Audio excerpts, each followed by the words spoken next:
Sa likod ng mga kaguluhan sa ibayong dagat, personal na tinutukan ni Pangulong Ferdinand R. Marcos Jr. Hindi lamang ang kapakanan ng ating mga kababayan na naapektuhan doon, pati na rin ang mga kababayan natin dito sa Pilipinas.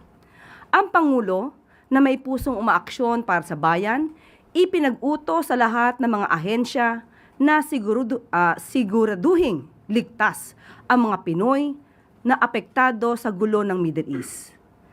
Mahigpit din na binabantayan ng Pangulo ang economic impact nito sa Pilipinas, kabilang na ang remittances na lubhang maaapektuhan ng mga paggalaw ng pandaigdigang merkado. Pero sa likod nito, binigyan diin ni Pangulong Marcos Jr. na mayroong sapat na supply ng langis at krudo sa bansa na inaasahang aabot mula 50 hanggang 60 days. Nakahanda rin ang pamahalaan kung sakaling lumala ang tensyon at umabot sa $80 per barrel ang presyo ng langis.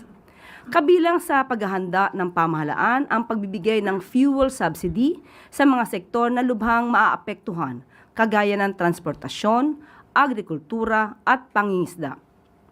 Pinag-aaralan din ng pamahalaan ang pagbibigay ng libreng sakay sa mga commuter kung kakailanganin.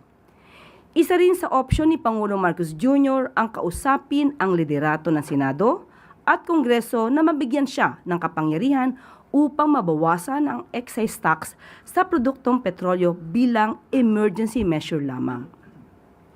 Sa huli, nananawagan ang Pangulo sa government agencies at sa mga pribadong sektor na magtipid sa paggamit ng enerhiya sa gitna ng gulo sa gitnang silangan.